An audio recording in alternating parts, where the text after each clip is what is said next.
On behalf of the Center for East Asia Policy Studies and the Africa Growth Initiative, it is a pleasure to welcome you to this morning's program on advancing female entrepreneurship in the developing world, a look at Africa. And I want to start first by offering some very brief comments to frame our discussion, and then I'll introduce our panelists. I would like to mention and start by saying that the payoffs in promoting female entrepreneurship in the developing world are very high. By enabling women to open and grow their own businesses, it is possible to make headway on many important fronts, to promote economic development, to promote household welfare, to champion diversity, and to make progress in the goal of women empowerment. Yet we also know that the challenges for women to become successful entrepreneurs are daunting, and the statistics are actually quite eloquent. Keep in mind that of all small businesses in the world, only 1/3 are run and owned by women. And we know many of the challenges are actually quite well known to us. For example, we know that it's very difficult for female entrepreneurs to have adequate access to capital. Funding, financing is, of course, a very significant challenge. And there's one number that I think is quite staggering. 70% of female-run small enterprises in the developing world do not have access to financial institutions. Now, there are other obstacles, of course. Frequently, women do not have the same developed networks of business partners. They do not have access to customers. And in some cases, there are instances of legal discrimination, insufficient business skills, and the fact that women take the lion's share of unpaid work for child and senior care. Now, recent initiatives at the multilateral and bilateral level signal a renewed commitment from the donor community to help address these challenges. For example, last July, the leaders of the G20 group announced the launch of the Women Entrepreneurs Finance Initiative at the World Bank. Japan has made a contribution to this fund of $50 million and has stepped up efforts to promote female entrepreneurship in developing countries as part of a broader policy of expanding women's role in the economy. For any Japan hands in the room, you're familiar with the term of womenomics. That's how this policy is known. So Japan, for instance, in 2015 revised its charter on official development assistance and adopted a development strategy for gender equality and women empowerment.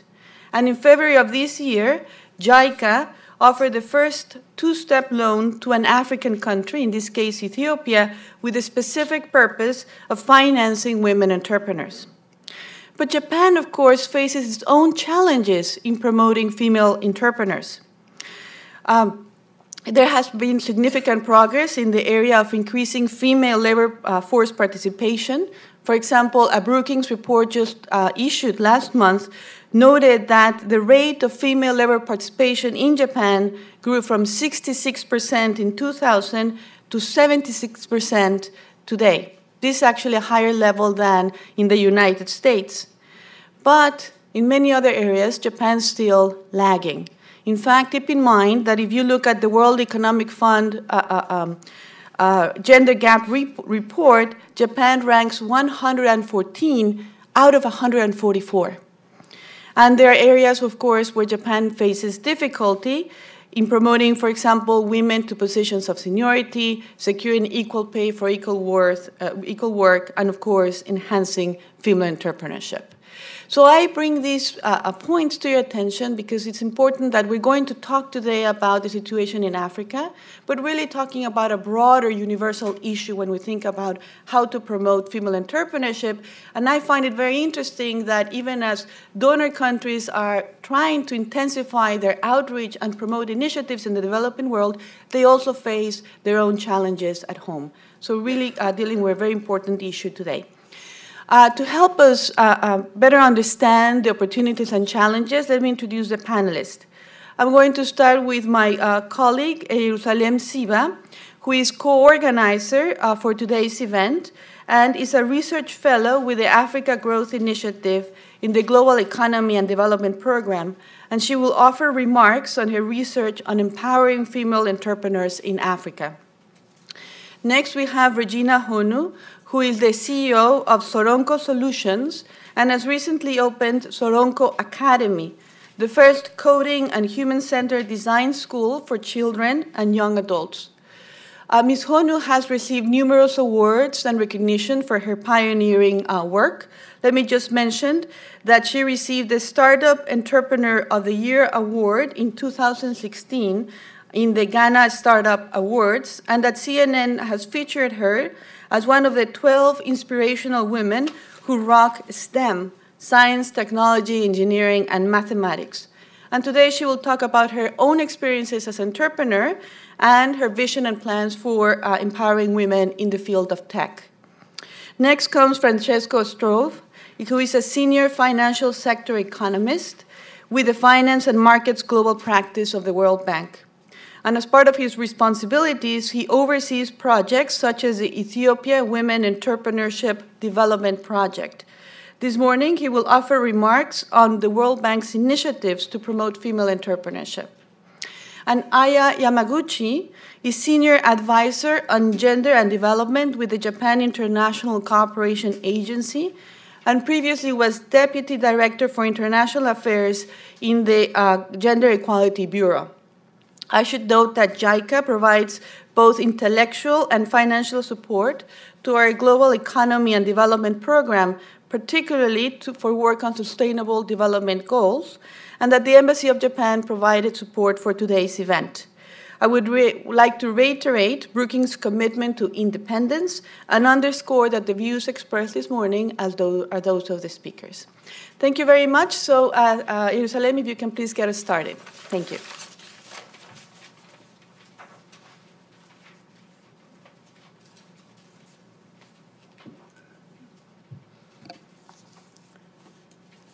Good morning, and very delighted to see so many of you, men and women in this room, interested in promoting female entrepreneurship in Africa. It's exciting to be in this space, knowing that there is a renewed interest in promoting female entrepreneurship this year and going forward. Just to kick off the discussion, I would like to start with clarifying with what we're trying to promote. So what do we mean by entrepreneurship, and what kind of entrepreneurship are we trying to promote in Africa? So let's have a working definition of entrepreneurship that I envision as well for African female entrepreneurs. So entrepreneurs are generators of creative ideas. They turn that into a marketable product. They take risk, and they scale up a successful business in their society. So I believe entrepreneurship is not for everyone in the way I defined it. Suppose African girls are your daughters, and you want to raise them as entrepreneurs in Africa. So what do?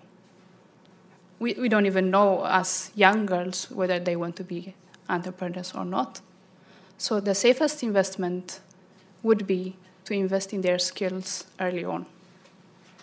Invest in their foundational skills, starting from literacy, numeracy, and then build up on that so that they have the professional skill that the market, the society they operate in demands for. That they have the skill when they are young adults, and when they enter into the labor market, they have all the skill the market needs. So the safest investment for promoting female entrepreneurship in Africa would be to start early on and invest on girls, and invest in their quality education, and gradually invest in their skills, which is required or demanded within the society they operate in. So they would also need to network to find themselves in the right place in their countries, with the right entrepreneurs, with those who have already made it in female entrepreneurship in Africa. So networks will be eventually important as well. But you may say, Jerusalem, we're talking about Africa. We need to keep the youth from the street.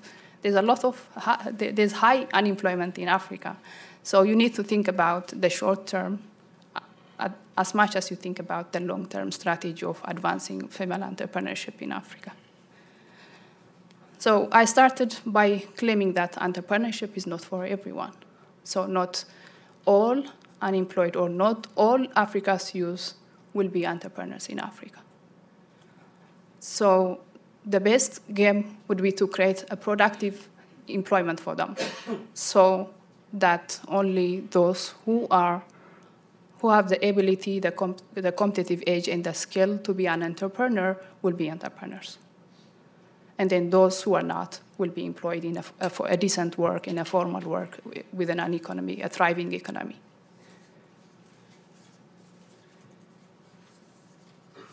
So where are women entrepreneurs in Ethiopia or in Africa? They are mostly on SMEs, small and medium enterprises, micro enterprises. Is it a choice? Is it by choice that all female entrepreneurs are in this sector? I doubt. It's because of the lack of employment, formal employment creation, that we find many women trapped into these small and medium micro enterprises.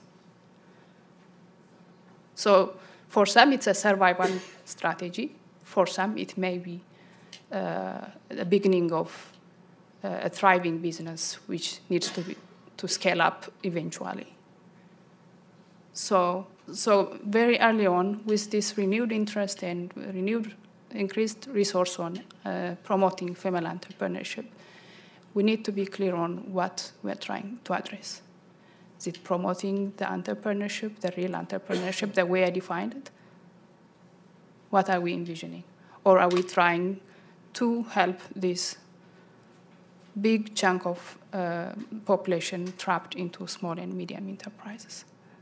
So in the research, in the countries I have looked at in my research, most SMEs, male or female-owned SMEs, do not survive after the first 5 years coming into business.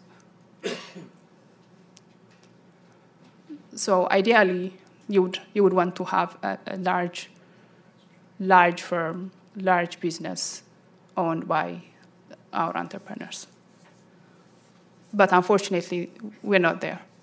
So how can we help these women-owned businesses who are currently small, micro, and medium enterprises?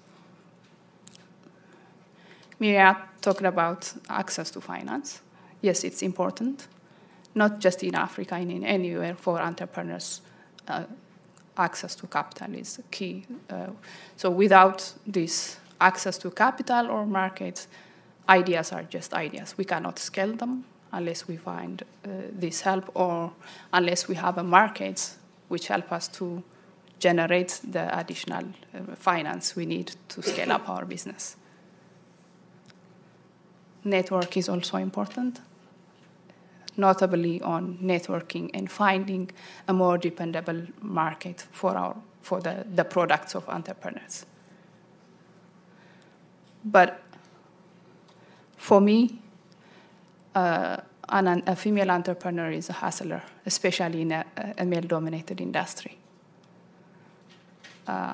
So research has shown that investment we do to help advance female entrepreneurship just by giving them access to small loans, maybe some network, it's helpful, but it's not making a big change in the way we want women to be empowered in their businesses. So what's the binding constraint for female-owned entrepreneurs? So we need to think about beyond the business. Is the socio-cultural environment they operate in. So this is, I think we talked about women being multitaskers, differential access to capital. We all know about them, especially with this year we have seen a lot of publications on the differential access to capital market, the various challenges. It's already documented.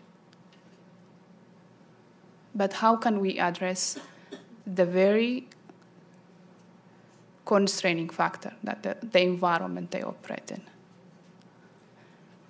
Whose role is it to improve that for female entrepreneurs to be successful in the society they are in? Of course, these constraints, as Myra started it, are different in different societies. I happened to spend 10 years of my life in Sweden. And now it has been 2 years living in the US.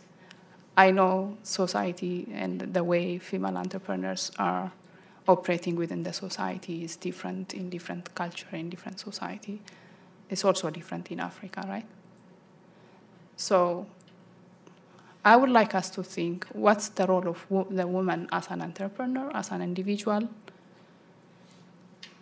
and the role of women as social entrepreneurs in addressing this social change, and also the role of government and role of development partners in addressing the very constraining factor, not just the business, the credit and the market, but also the environment that this female entrepreneur operates in.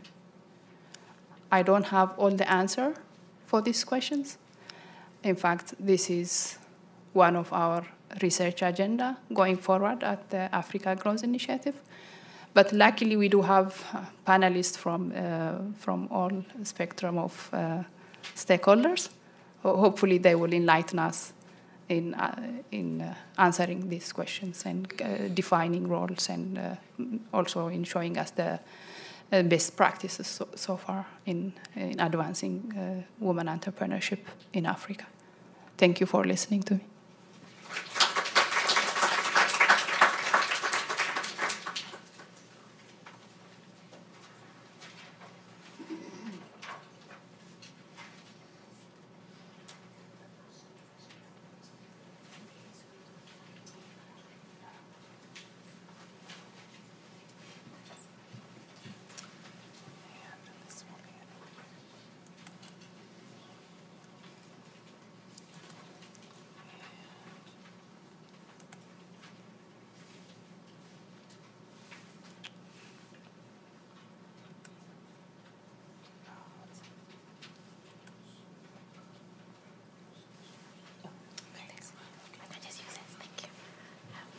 Hello, good morning. My name is Regina Honu, and I am a tech social entrepreneur from Ghana. So today I'm going to share with you a little bit about my entrepreneurial journey and my mission and vision to get more women and girls into technology. So I'm going to start with my own story, how I got introduced into technology. So there are two defining moments in my life. The first one was watching a movie called Rocket Man, and I had never traveled before. So back then, I thought everything on TV was real. So the man was able to fly with a rocket strapped on his back. So I thought, I can build a rocket and travel. So I designed a prototype for my rocket, take it to my physics teacher, who tells me, it's impossible, girls don't build rockets, and I'll end up in the kitchen. So I shelved my rocket building, ideas. The next defining moment was back home, there were 3 careers. So if you were good in math and science, you were supposed to be a doctor. So there was doctor, lawyer, and engineer. So when I had an aptitude for for science and math, I was doctor. But my father brought home a computer, and I played Pac-Man, and I fell in love with the game, and I wanted to change how Pac-Man worked. And I found out that in order to do that, I had to learn to code. So that's when I got interested in technology. But from the time as a young girl when I was interested in technology, I only got access to actually learning to code when I went to university. So I quit my job in 2012 for two main reasons. The first one was I wanted to start my own company, but I hadn't been socialized. As a young Ghanaian girl, I was told you go to school, you find a good job, and then you marry. That was how I had been socialized. So entrepreneurship was really for the individual who liked a lot of risk, and it wasn't something that I ever imagined that I was going to be. So it took me a while to actually quit my job and start on an entrepreneurial path. And for me, entrepreneurship was buying and selling. That's what I'd seen.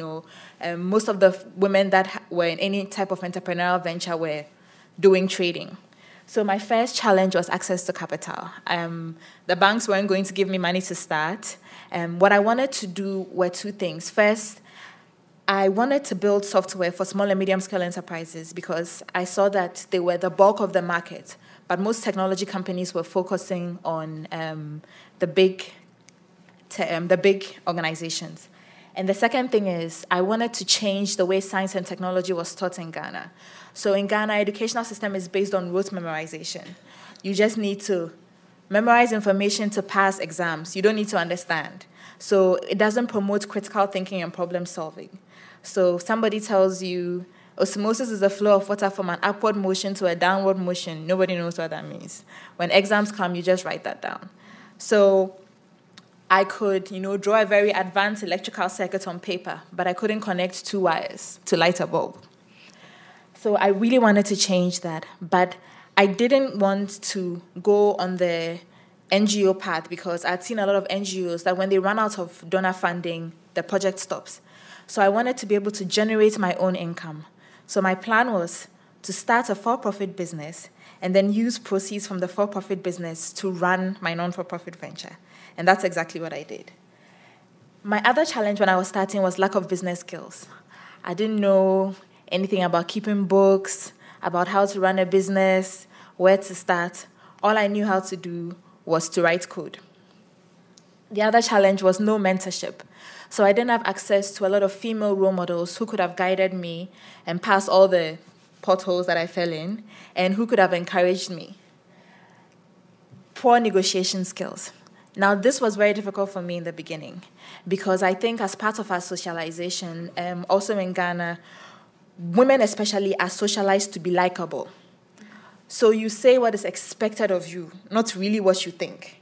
So if you ask me, am I cold? I'm freezing, and I'm thinking, no, I can't say I'm cold. I'm like, no, I'm okay. But, I'm like shaking in my boots. And we aren't really told to say what you feel. So for me, when it came to negotiation, I just took what I was given. So I remember my first big contract. After the contract, I really negotiated low because for me, I was just happy that I'd even gotten the contract. The person I was negotiating with said, wow, that was the worst negotiation. And I realized I had to ask for what I deserve, not what I thought I should be given. The other thing was I was fueled with a lot of passion, so that helped a lot. And I decided that I'm going to make myself a thought leader in women empowerment and technology. So I use social media. So I would tweet, Facebook, LinkedIn, everything on the same message. So I decided to create a brand for myself. And then the other thing was family support, which is very important. Without family support, whatever entrepreneurial venture, especially as a woman, can be very daunting. The other thing is the 5-second shock reaction. Anytime I walked into a room and I introduced myself as the CEO of a tech company, there was 5 seconds of... I was never what anybody expected, and I had questions from, are you sure you are really a CEO of a tech company? Maybe you are just playing with Microsoft Word and you think you are doing some coding. I also had, the other big issue was societal pressures and stereotypes. So if a young man walks into a room and conducts a meeting and is aggressive, speaks their mind, is assertive, that's a good thing. As a young African or Ghanaian woman, it was seen like I don't know my place. So if I walk into a room of older men, I can't necessarily assert myself because past a certain point is disrespectful. Past a certain point, whatever it is that I'm pitching or selling will not be received well because it's like, who is this young girl who doesn't know her place? So these are some of the challenges that I had to overcome. So today I'm going to share with you a little bit of my journey.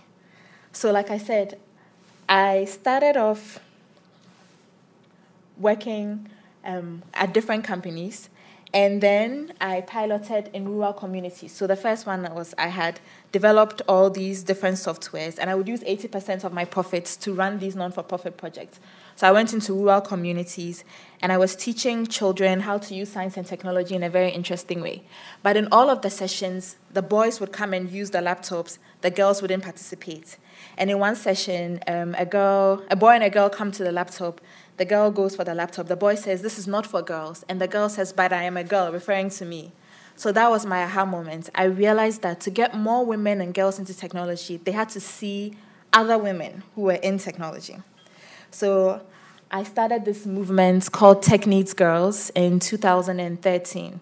So Tech Needs Girls is a mentorship program where we teach girls from 6 to 18 years old on how to lead and innovate by learning to code. So we started off having weekly coding sessions in an urban slum in Accra. And it happened in small groups. So each girl had a mentor who was also another woman in tech, and they would learn to code different things. Like I said, role modeling is very important. So we presented them with role models. One of our claims to fame is, so in the urban slum, one of the big challenges was early child marriage because it's a predominantly Muslim community. So by 12 years old, the girls were being married off. And we had the Crown Princess of Sweden come to the slum. That's one of our claims to fame. And what that happened was it showed to the community that there's value in educating the girls because the girls were able to attract royalty into the slum. And by having different role models come, it really enlightened the girls on what their path is because for them, they were very limited in their thinking of what they can be. So there we have the first tech CEO of a telecom in Ghana, and we had a team from Google, and we had a tissue engineer also come to inspire the girls. Then we also had a course on human-centered design. We had trainers from Dartmouth. So we're not just only teaching coding, but we're teaching problem solving. So we wanted our girls to learn how to critical think and design solutions to the problems around them, having the human being as the center. So really using principles like the 5 whys, so breaking down a problem and getting to the root cause. Then after, we would have our girls do internships. So being able to connect the dots from what they were learning to real world, to understand what real world companies were looking for and how to use their newfound skills in the job or labor market.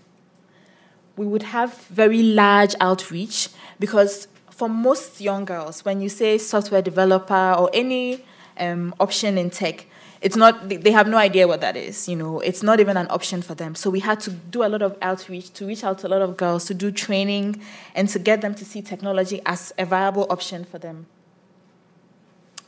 Another tool that I had to use was fashion. So girls love fashion. So I realized that in order to introduce technology in a very creative ways and get the girls' attention, if I walk in and I say, "Oh, today we're going to learn about technology," their eyes shift to the left, they're already thinking this is so boring because they're used to the perception that science and tech is for boys. So I use fashion. So I'm the brand ambassador of a textile company. So we run this campaign called Style with Code, where we mixed fashion and technology. And that was a great way to get more girls interested in technology. So to date, we have 200 mentors, and we've trained 4,500 girls in 8 regions, and we've expanded into Burkina Faso. I've received a lot of media attention, both internationally and locally, for the work that I do, which has helped in creating the brand and in getting more awareness and support. I have also been supported by various organizations to reach the points where I've reached. I don't think I would have been as successful without these organizations that supported. So, for example, I'm a New Voices Fellow with the Aspen Institute, and they taught me how to use media the right way, how to speak, how to pitch, Also had the opportunity to be a Mandela Washington Fellow, which allowed me the opportunity to meet President Obama and to also spend time with 25 and 500 other African fellows. And that really helped a lot for me to shape and understand how my work was going to impact not just Ghana and on the continent. And I'm looking at, collaborating with the other fellows that I met to spread the work that we're doing. So here are some of the impact stories. So since we started, we've had some of our girls get full scholarships to study in university. Some are studying computer science. This is a very interesting picture. So the lady on the left was my computer science lecturer in university. So she taught me these are two girls that through our program got full scholarships to now study computer science when they weren't even thinking about computer science. So now the flow continues. And that's my daughter, who I'm hoping will study computer science also. So this is Rosemary. Rosemary came from a village in the Volta region, and she created this foundation and the website by herself. It's called Health at Every Doorstep. And she's now a Royal Fellow of the Associate Fellow of the Royal Commonwealth Society, and is doing amazing work with her foundation that she created called Health at Every Doorstep. This is Esther. Esther suffers from sickle cell. So Esther started this foundation also called the Caris Foundation and built this amazing website to create awareness on sickle cell. And on the website, she has all these different features. So there's getting involved, there's videos, there's services. This is Clara. Clara also came to us without knowing how to do drag and drop, and now she started her own online advertising company. So Clara does advertising for small and medium-scale enterprises. She's built her website. It's called Clagod Advertisement Firm, and now she's also doing websites for other people. And this is Frema. Frema taught herself how to bake on YouTube and has created her own company called Free Bites. She said she used to go around and give people free bites of cake, so that's the name of her company.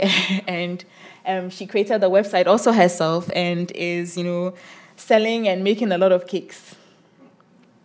So earlier on, late last year, one of the big challenges that we were having was we would go into communities, have training and workshops for the girls. The girls would be empowered and they would learn a lot. But then after some time, there was no follow-up. So we decided to set up the first coding and human-centered design school to ensure that the girls had continuous access to the equipment, they had continuous access to mentorship, and they could, we could track and follow and sustain the work that we were doing. So this is the coding school in East Legon. So we have classes for young children. We start early. And I like what Siba said. It's good that you give young children skills. So as early as 4 years old, young girls are learning how to code. This is our older class. We also have teams. We had a team from Stanford University come and visit and see the work that we're doing. We also have corporates work with our children. So this is a team from General Electric, and we have coding workshops where the General Electric staff will volunteer and mentor with the kids and help them. We also have entrepreneurship classes where we bring seasoned entrepreneurs to speak to our older women. And then now we've expanded. So now we're working with children with disabilities. So we set up a coding workshop for deaf children, and they built their own sort of online portal. And we've now been able to get coding as part of the curriculum of a private school. And that's one of our goals, to make coding accessible in all public schools. So every kid from class 1 to JHS learns how to code. This is my daughter. And mixing motherhood and entrepreneurship is another topic. So in order to balance, which I'm not doing so well, I have to take her to work with me. So I've given her a position as the head of future innovation in the company. And I'm expecting her to deliver results. We're working a lot of changing mindsets. We're hoping to offer more scholarships and attract skilled trainers and mentors. And we're hoping to change policy to create a more enabling environment for African female entrepreneurs. So I'm going to wrap up now because I'm running out of time. But I want to say it's been a roller coaster ride being a female entrepreneur. I think I have to work twice as hard, especially in a male-dominated field. But it has taught me to be resilient and to keep going. So no matter what happens, I keep going. And I'm glad that we're having this discussion because I've seen a lot of amazing things from other female entrepreneurs. And with the right support, the right network, the right access to capital, they'll do amazing things. Thank you.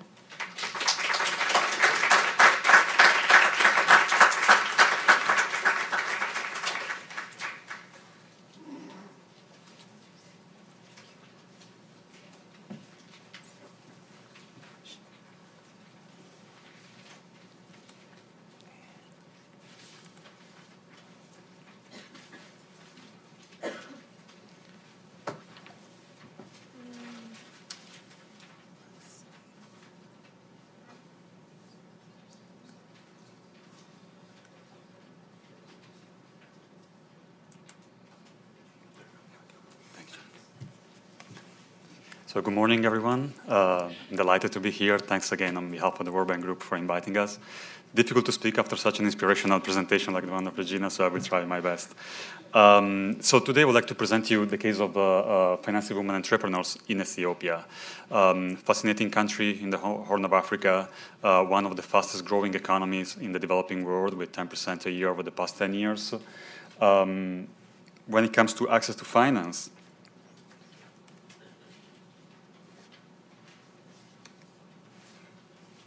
sorry.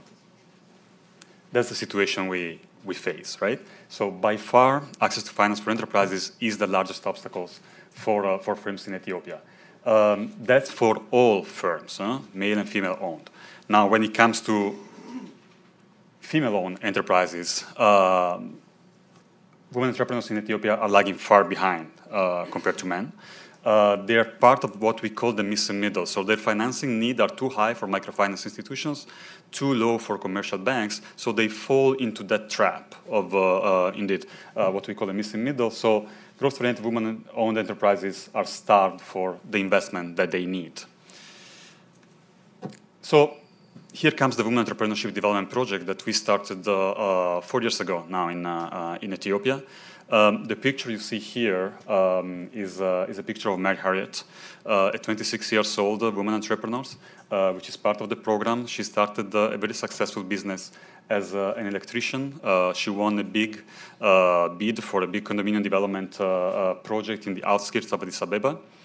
And she decided to transition to a sector which is traditionally male-dominated once she realized that by doing so, she could have earned more money and generated more employment. So what she did, she entered the program that has the objective of indeed increasing the earnings and employment of micro and small woman-owned enterprises. Here you see the structure. It's a flow of funds from the World Bank to the government of Ethiopia. And then you have two streams, one through the Development Bank of Ethiopia and microfinance institutions financing women entrepreneurs, and another stream going through the Federal Micro and Small Enterprise Development Agency, providing training, again, to the final women entrepreneurs. Kind of a complex network, 4 regions, 6 cities, 2 implementations units. And so what an entrepreneur like Maher did, she registered for the program through one of the 45 one-stop shops we have disseminated across the countries, which are providing information about the program. She got the WEDEP, that's the acronym of the project, the WEDEP ID card. All her socioeconomic data were captured in a database that to date contains over 16,000 entrepreneurs, so a very rich set of data for us. She was sent to one of the 12 microfinance institutions that decided, based on her business plan, to give her a loan, and then she underwent a training through one of the 11 vocational training centers that we have affiliated. So here you see a little bit who's the target, right? So I was talking at the beginning about the missing middle. To give you a concrete idea, we try to finance loans between $5,000 and $50,000. That's because these are more or less the thresholds above which microfinance are not going or below which banks are not willing to engage.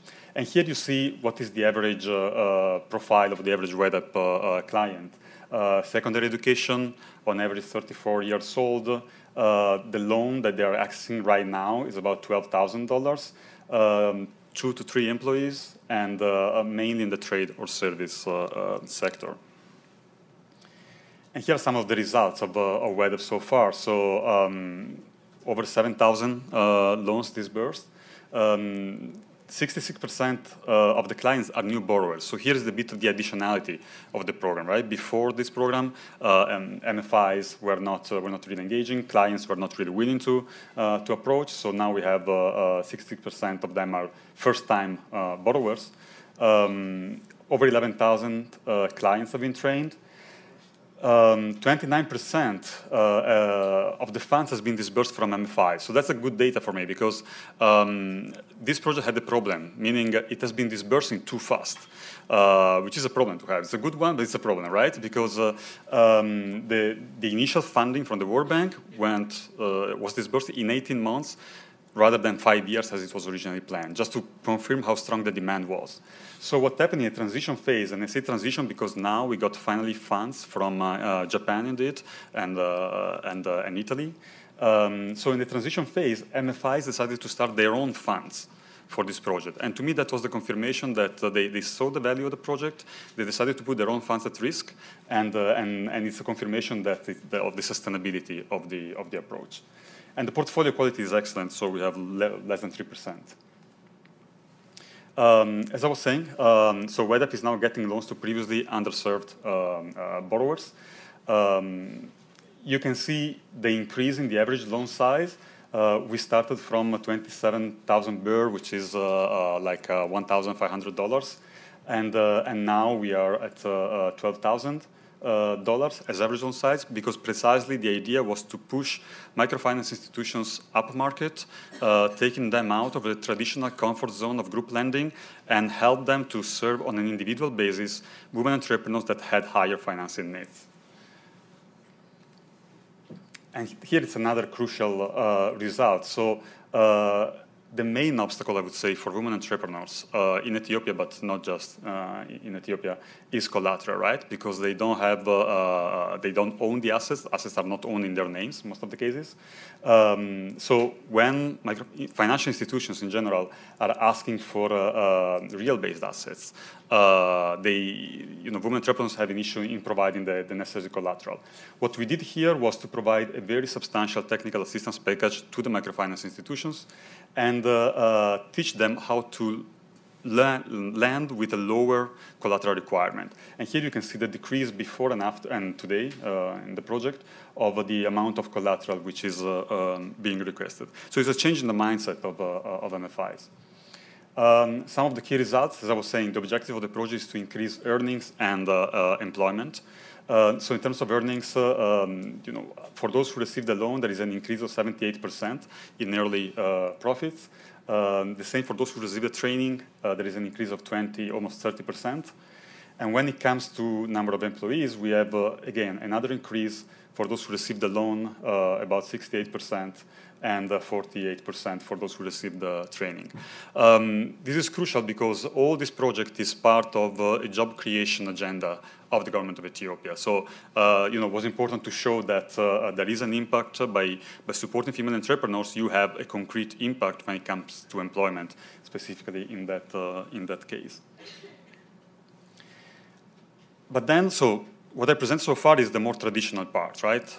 Nothing exceptional, but very solid approach in providing a line of credit and providing training. Now, once we had the comfort that this was working well, we started to expand a little bit more and push the frontier of innovation.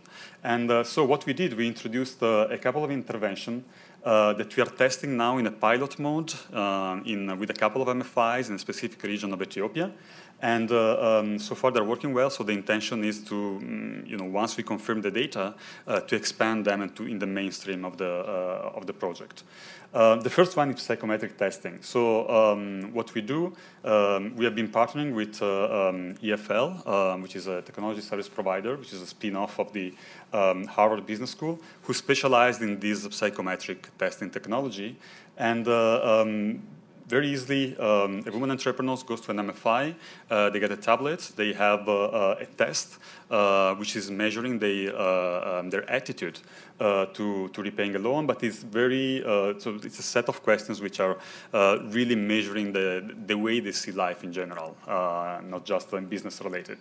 They write the test, the score of the test is sent automatically to Boston, where EFL is, and in real time they got a score back saying whether they're scoring above or below a certain cutoff threshold. If they score above, then the MFI is going to give them a loan without collateral. And so, you know, that's I think an interesting initiative we started. The other one we started more recently is digitizing loan files. So what we observed is that that's a picture of an MFI in Ethiopia.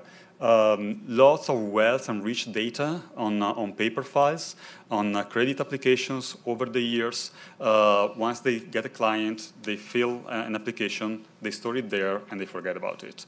Now we partner with a fintech in New York to go there, put all these files in a digital format, and based on that, create an algorithm that is helping MFIs to cut their decision time for issuing credit, and also is helping them to identify where are the characteristics of clients which are repaying, and this is also going against gender bias that might be into the loan officers which are providing the credit. So everything is very much automated and data driven.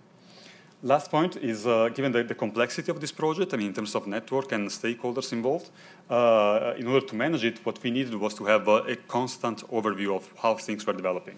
So what we did, we developed this online platform. It's a website. Any one of you can go and visit it.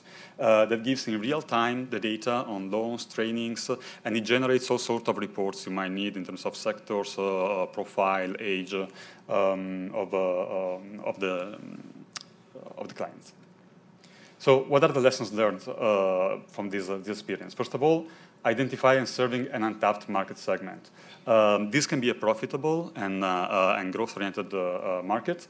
I must say that at the beginning, when we started, there was very little confidence in this approach. It was very unusual to restrict the universe just to female entrepreneurs for a line of credit.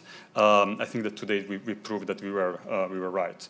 The other thing is adopting a holistic approach. So it's not just an issue of providing financing, so the supply side, it's also a demand issue. So taking care of both at the same time in parallel and connect the two as much as we can. Third thing is about liquidity provision as a way to channel knowledge. Liquidity must seem the largest part when we look at the financing of the project, but it's for us an excuse to channel knowledge and best practices to microfinance institutions in Ethiopia. So it's a condition for them to access the liquidity is to be exposed to international best practices and put them in practice. And the decrease in collateral I showed you is one of those results. And the last one is indeed the real-time measurement and hands-on implementation. Again, as I was saying, that online platform that allows us to really manage the project in real time is probably one of the other key of success. And it's replicable in any other project. In increased transparency, it has a lot of other related benefits. Thanks.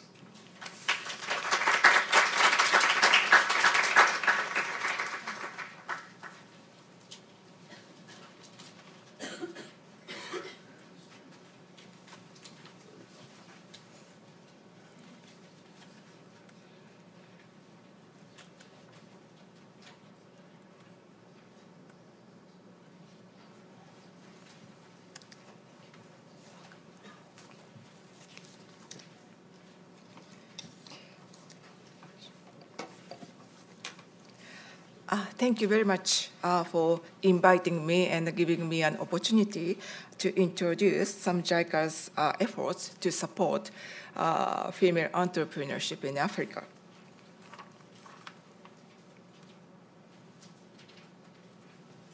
Today, I will share with you some key findings and the way forward as well.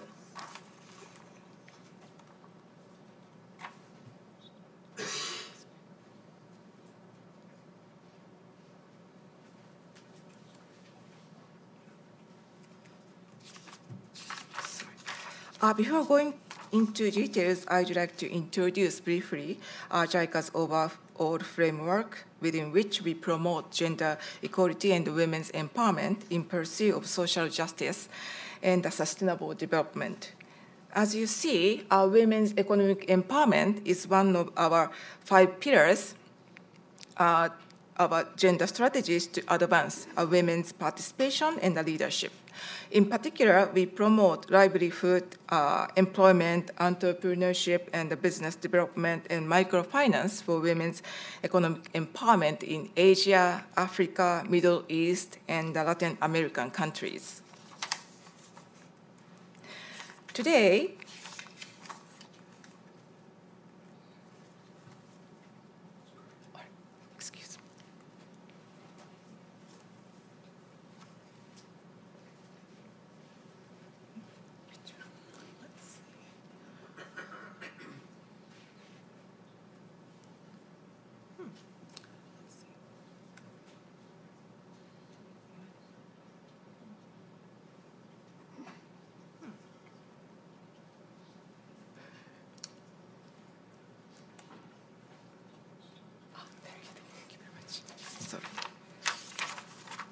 And today, I'd like to introduce 2 examples of JICA support. The first one is the support to business women who run on business with a certain scale. And the other one is the support to rural women who are the farmers. We think that farmers also need to become entrepreneurs, not just producing crops and sell, but producing crops to sell. The first example is the Africa-Japan Business Women Exchange Seminar, which started in 2013. It is a collaboration between JICA and the city of Yokohama in Japan, and we also collaborated with USAID in the first 2 years and organized seminar workshop together. The then US ambassador to Japan also joined the seminar workshop to deliver her speech. The seminar started in response to the Yokohama Action Plan adopted in the 5th Tokyo International Conference on African Development, TICAD. The Japanese government announced to launch the Japan-Africa Business Women Exchange Program. And Ms. Fumiko Hayashi, the mayor of Yokohama City, announced to start African Women's Development Seminar in collaboration with JICA. Ms. Fumiko Hayashi, the mayor of Yokohama City, herself used to be one of the very famous business women in Japan. She has been holding the current position since 2009. But before that, she was in leadership positions in big companies, include the president of BMW Tokyo, and the chairperson and the CEO of Daiei, one of the biggest supermarket in Japan, and the executive officer of Nissan Motors. As the first female mayor of Yokohama City, she is committed to women's empowerment projects, including support for female entrepreneurship and the networking. There are 3 major purposes of the seminar: the further development of leadership and the capacity of African business women, the promotion of understanding of governments and the private sector's efforts to support business women in Japan and African countries, and the networking among African and Japanese business women. To date, the seminars have taken place in Japan every year, and in total, 74 business women and the government officers in charge of promoting women's business activities were invited from 17 English and Francophone African countries. Basically, a pair of 1 female entrepreneur and 1 government official is invited to the seminar from each country. We invited government officials as well because we think their roles are very important to support female entrepreneurship. Through their participation in the seminar, they have opportunities to learn Japanese government efforts to support female entrepreneurs. They also become aware that obstacles that female entrepreneurs from their from their countries face through discussion with them. The participating female entrepreneurs also can know, for example, what kind of support services their government has. These are the examples of knowledges gained by the participants. The pink ones are those gained by female entrepreneurs, and the blue ones by government officials. About the soft skills and the leadership, somebody said that the softest things in the world overcome the hardest things in the world. So this style emphasizes more of transformation of people than transaction of tasks. The soft leaders are approachable, reliable, and trustworthy. Here are some outcomes of the seminar.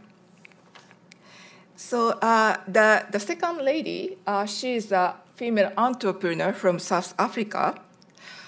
She is from a rural area in South Africa and mainly doing poultry raising business. During the seminar in Japan, she met managing director of a Japanese seed company and established a network with the company to provide technical trainings to small-scale farmers, including women.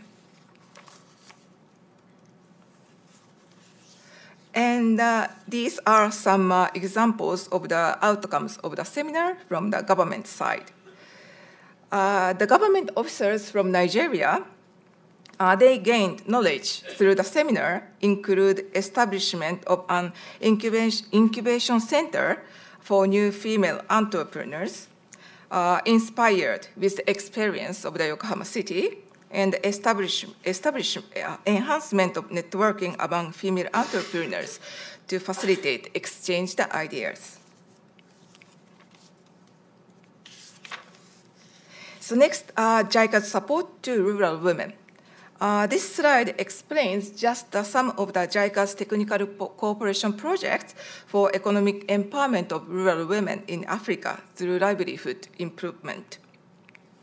Today, I'd like to only focus on the SHEP project in Kenya, the Smallholder Horticulture Empowerment Project. Because SHEP successfully addressed the motivation of the farmers and ensured their success in farming as a business. Not produce and sell, but produce to sell. The SHEP successfully fosters the farmer's mind as entrepreneurs. And in response to the success of SHEP in Kenya, the JICA has set the wide implementation of the SHEP approach to countries throughout Africa. Purpose of SHEP is to develop capacity of the smallholder horticulture farmer groups to increase their agricultural productivity and income through effective farm management. However, the project found that the women have a heavy burden both on the productive and reproductive activities, and that their relationship with the husband are not equal, and that they had less opportunities to participate in this decision making. So those are problems, the barriers to achieve the project purpose of the SHEP. Thus, the various gender-responsive and the business-oriented activities have been implemented in the project. And as a result of the activities, the male and the female farmers raised their consciousness as co-managers of the farming as a business, and as a result of effective farm management, their income increased, and the women got fair share of the income.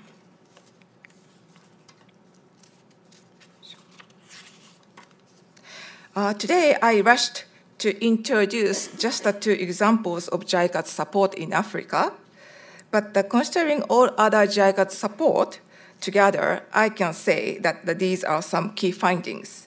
The first one, women tend to start their business to address common roadblocks which they face rather than to make profits. And thus, business women have the same nature of social entrepreneurs. The women can foster leadership mind and dignity by having their own business, and which they can help other women who have similar problems. And the rural women tend to utilize their income for family well-beings, such as education and nutrition for children. And the networking with other businesswomen, organizations, and enterprises is a key for success or expand of their business. The promotion of women's business and entrepreneurship can create new markets, economic opportunities, and the values, and stimulates social and economic development. It also expands women's abilities and the potential. But there are some hindering factors for women to start up or develop, expand their own business. The degree of magnitude of the problems which women encounter may differ according to the stage and the scale of their business, but the problems are common in general at any stage and the scale. So this slide shows just some problems, but I think most of those issues already discussed when Miss Regina explained.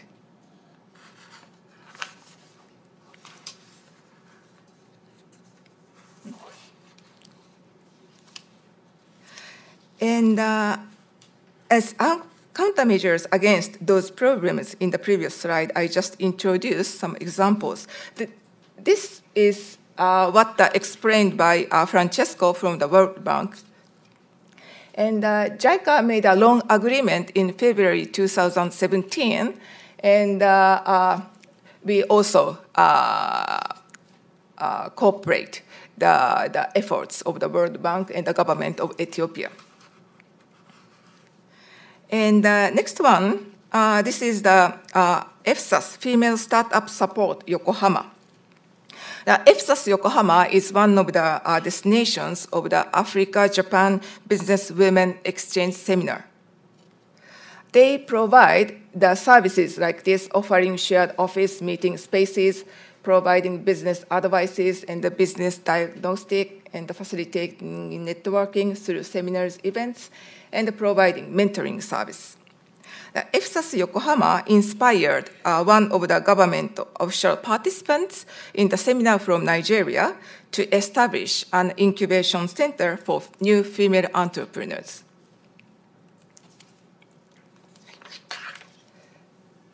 This is the last slide of my presentation, and about the way forward. So understanding issues and the needs of female entrepreneurs is very basic, but very important. And the second one, after understanding their issues and the needs, it is very necessary to take comprehensive approach to address various issues. The third one, fostering leadership mind of women is very important. With this, women can be role model and help other women. And the fourth, it is also necessary and important to promote gender awareness of men and change their attitude to tackle with stereotyped perceptions. And lastly, capacity development of government officials is also important to support female entrepreneurs. Thank you very much.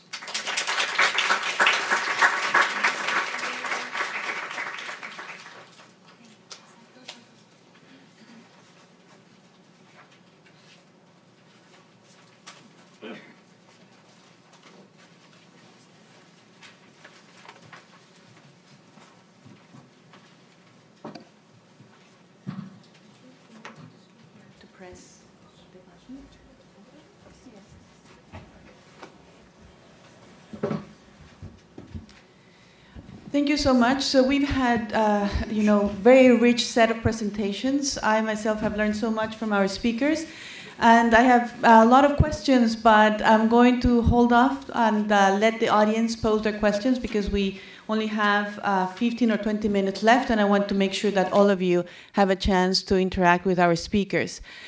We have microphones. Staff will be walking around with them, so if you can please raise your hand, I'll acknowledge you. If you can start by identifying yourself, and I'll ask you to be very concise with your questions so we leave room for many others to ask their questions as well. So I have 2 ladies in the front and then 1 lady in the back. We'll start with her. Thank you. Good morning. I'm sorry I have a cold. I am very pleased to be here. I drove from Delaware to come here just because it is that important. I won the Diaspora Marketplace competition 2015, thinking that I have made it. I thought that I have been transformed to something else. Sorry, yeah, but I want to be very quick. I am teaching women in Africa to grow mushrooms because I have realized that nobody here is on an empty stomach. The problem in Africa is hunger. I am a first-generation cocoa farmer's daughter. I know what it means to go to the farm in the morning on an empty stomach. You don't concentrate. Once you go to the farm, you are looking for fruits, banana, or something to eat. You're taken away from the time you are supposed to help in the farm. And then if you eat the bananas in 2 hours, you are thinking of what to eat when you get home. So that's why the productivity in Africa is low. And then the businesses that you guys are helping us to form is difficult because we have to take from there to feed our families. So it's difficult for us to raise money or to save money to be a big business. So I come with this idea. I've been working on it for 10 years. We support them with mushroom production that they make $100 a week. The project is set. And now I'm standing in front of you. I have to be in Nigeria the 3rd week of January to show the importance of mushrooms and to show how they can grow mushrooms. I need help. I'm doing 2.5 jobs. So I came here driving 4 hours from Delaware just to see if you guys can at least help me set that stage so we can be able to show these women back there how they can help themselves. Thank you very much for your comment. I'm going to, and we appreciate so much you coming from so far away and sharing your story with us. I'm going to take 1 more question and then open for the panelists if they want to respond. Hi, thank you for the speech. My name is Shin, and I work for Think International. I think my question is mainly for Francesco and Aya, which is, we understand that microfinance institutions are under their own pressure to pay back their loans, loan officers to perform well. So my question is there any lessons learned while you work with these microfinance institutions in incentivizing these organizations as well as loan officers to serve female entrepreneurs other than going after their male counterparts who are more likely to take out bigger loans? Thank you very much. And I would like to tell the panelists that when they answer, to get the microphone, please push the button. So Francesco or Aya, do you have comments? Okay, thanks a lot for the questions. Let me start from the last one, incentives for loan officers. In our experience, definitely, as I was saying in the presentation, what was crucial was to really provide technical assistance to the MFIs. And to give you the idea, when we started, they didn't want it. They told us, we need the liquidity because we are liquidity constrained. Just give that. We know how to do the business. We've been doing this for years, so we don't need you to come here and tell us what to do, right? Legitimate positions, but then we insisted on that. And after 3 years, I think it was the right approach. So once we completed the first cycle of technical assistance, MFIs were coming to us saying, okay, now we are willing to pay to get more. Because they really valued the fact that they got exposed to international best practices they didn't have before. And this applies exactly also to the point you were mentioning. So how to incentivize my loan officers to do their job and be gender unbiased. One of the options we offer them is what I showed in as one of the innovations we introduced, like this data-driven lending, which is really detaching the credit decision process from personal issues to purely data-based decision. So that's one approach. The other is, indeed, it depends from microfinance to microfinance institution. It's, at the end of the day, it's their own business, it's their own decision. But indeed, once they are exposed to how they can apply lending techniques they were not used to do before, then the incentives to the officers, they come, I would say, automatically in making sure that those lending techniques have success. They have to be unbiased. So, so it's a never-ending process. It's not that I'm saying that we reach the point where we are satisfied with that. We keep on working on that, but definitely I think it's as of now, I think we were on the right track. I hope I have addressed your question. On the first question, actually, again, thanks also for driving all the way here, and it's a pleasure to meet you. You're raising definitely a crucial point. Like in the project I presented, we are addressing growth-oriented women entrepreneurs, women that maybe have already established businesses that they need to take to the next stage, and by doing so, they will create employment.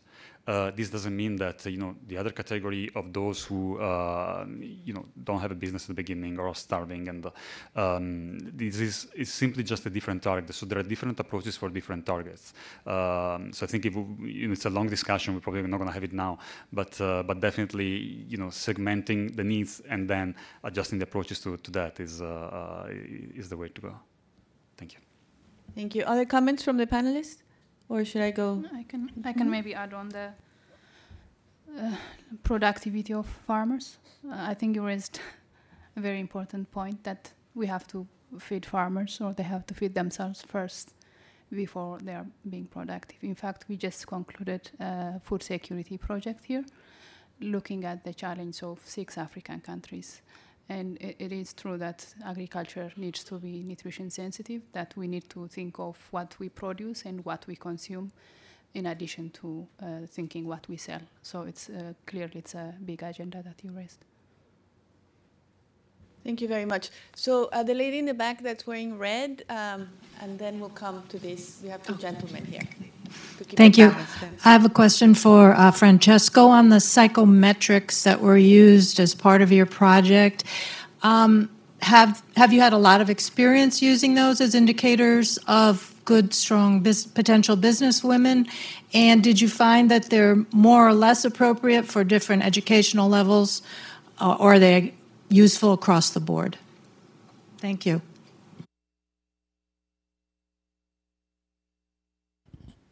Thanks for the question. Yeah, indeed, it's a very good question. This is the first time we are testing it with microfinance institutions. So EFL, this company I mentioned, they had experiences in doing it with banks in Africa. With microfinance institution is the first time. So by saying so, it means that we are targeting a lower level of clients, as automatically is the type of clientele served by MFIs. The test itself is very basic, very simple, and the way we administer it is there is a trained loan officer, which is sitting by the side of the client and helping the client going through the very simple technicalities of using a tablet. Many of the cases maybe they have they're not used to that, and so that's one approach. The other approach is really to explain some of the questions, but again, they are doing it in a very simple way with designs and with symbols, and they have been tested exactly to make sure that there is a full understanding despite the level of knowledge. Now, in the program that I presented, we are asking to have a certain level of instruction to be part of the project. So that also helps. But in general, the test itself is thought to be delivered to any type of client. We go next to this young man in green, please. Hi, my name is Jacob. I'm a student at American University. I had a question for Francesco. You were talking about digitizing a lot of microfinance institutions' records. I was wondering what evidence. I mean, I'm sure that it does help with efficiency and record keeping, but what are the results of it specifically? Thanks. Thank you. And then this gentleman as well, if we will take your question together. Sure. Mike Ingram with Ernst & Young.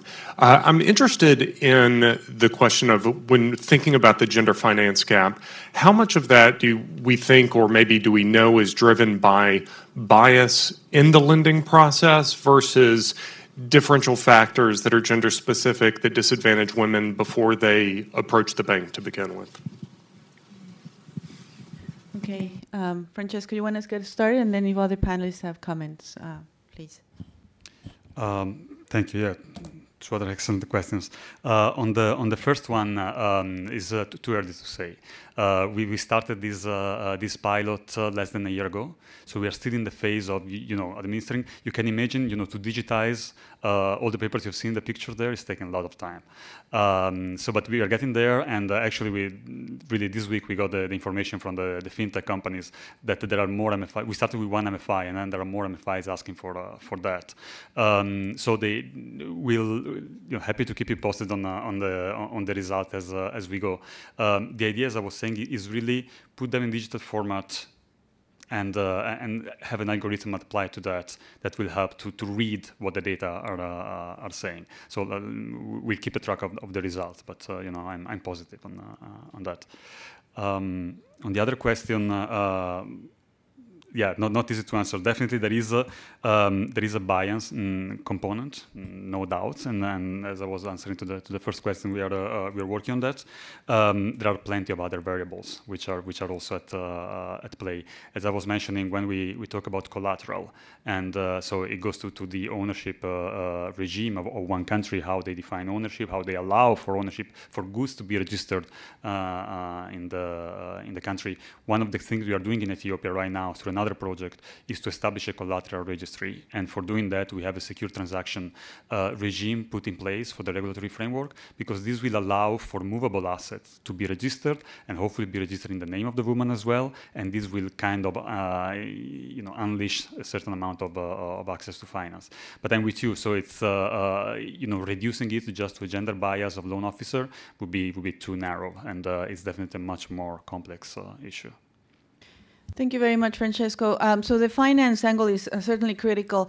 I want to address a different issue, if I may. 2 years ago, we had a group of Japanese female entrepreneurs also join us for a panel here at Brookings. And I asked them a question, and since I have now an African entrepreneur, I would like to ask her this same question. That is, we frequently focus on the obstacles that females have in owning and running their own businesses. So gender becomes a drawback, if you will.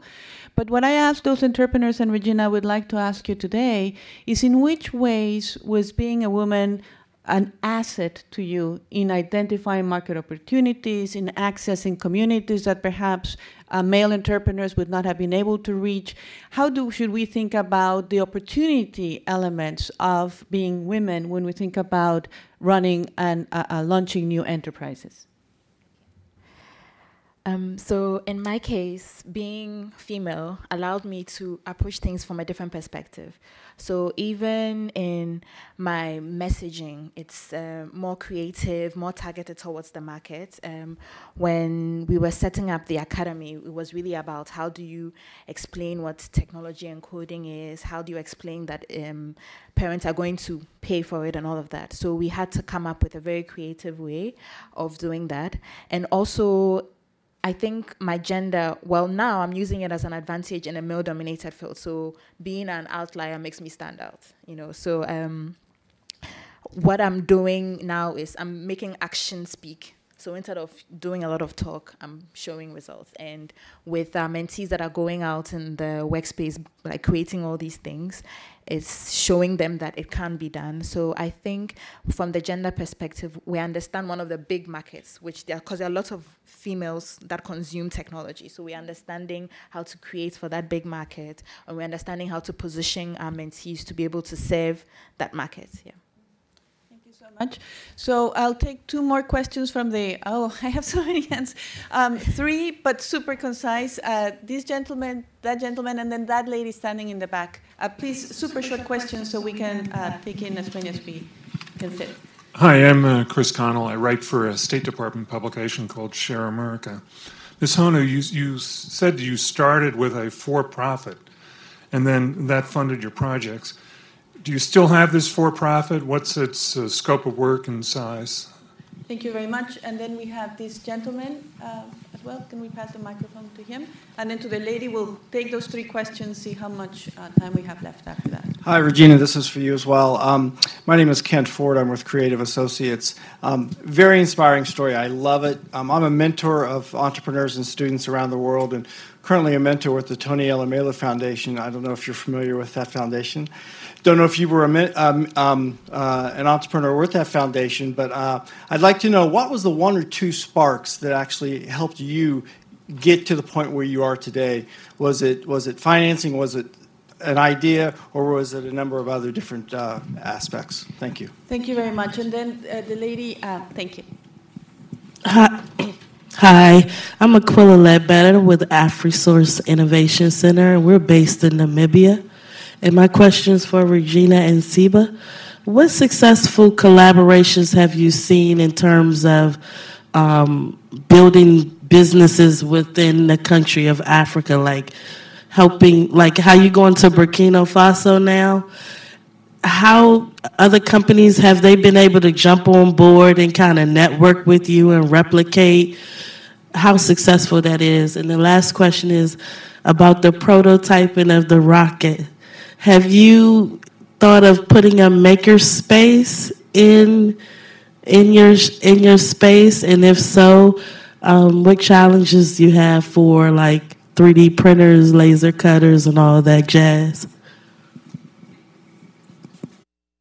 Yes, so I'll start with the first question.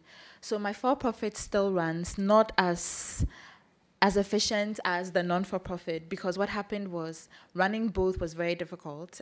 So I had to pick one to focus on. If the for-profit doesn't do well, then it reflects badly on as the brand for the non-for-profit. So if as a software company we're not able to deliver, then people will not believe that we can teach children how to code. And the challenge is finding skilled talent. So if I was able to identify skilled individuals who could have supported the for-profit, I would have kind of let a whole team run that. So that's one of the big challenges.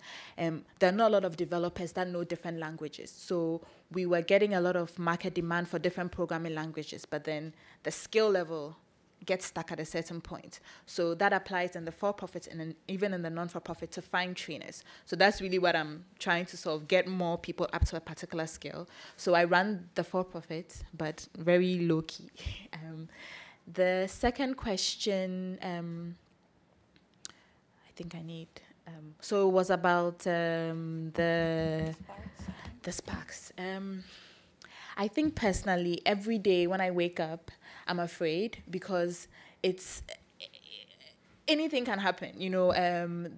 We had a change in government, the government before increased withholding tax. You have all these different rules that come up, and then you have the biggest challenge is, changing mindset. So I think for me, it's really about, I was frustrated with just hearing a lot of talk, complaining about the problem, and I wanted to do something about it. So it's really just putting one foot ahead of each other. It's very scary because you never know what's going to happen. But with the team and me wanting to contribute to the problem, I think that's what helps me. When I wake up in the morning and I turn on the light and the light doesn't come on, I'm like, ish. Or when the water is not flowing. So every day there's one challenge or the other that we're faced with. So there's so many challenges. So I just want to be part of the solution. And then the last question, which was about successful collaboration. So when you're going across continents, as I'm sure you've heard this, copy and paste doesn't work. So when I was going into Burkina Faso, I had to go first find a local partner that had a certain need that I was also able to supply. So there was an organization that I've been working with girls, but then they found out that after they helped them go to school, they couldn't even do basic things like typing. So they couldn't even type out a CV to get a job. So then they needed, digital and tech skills. So that partnership made sense.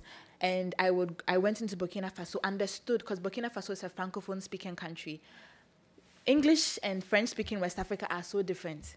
In fact, even though we're neighbors, I hardly know what's happening in Burkina Faso. And the culture and small nuances were not the same. So I had to go and live in Burkina Faso for a while and understand before we came and implemented. If I had just replicated exactly what happened in Ghana, copy and paste in Burkina Faso, even though we're both West Africa, it wouldn't have worked. So I think first, the partnerships have to make sense. You both have to be bringing something to the table that each other needs. And second, you must understand the cultural context and the small nuances in all the different places when you are trying to replicate. Yeah. Thank you very much. Siba, do you have any comments? No? Okay. So let me just ask the last question to Aya-san. In your presentation, you talked about some Japanese female entrepreneurs who have been very important champions. The mayor of Yokohama, I believe, was in your presentation of these activities that Japan has promoting African entrepreneurs. And you obviously have spent a lot of time in the region. My question to you is, from the knowledge you have gained about challenges and opportunities that African entrepreneurs, female entrepreneurs face, what do you think are similarities with the situation that Japanese entrepreneurs face, female entrepreneurs as well? Yeah. Thank you very much for the questions.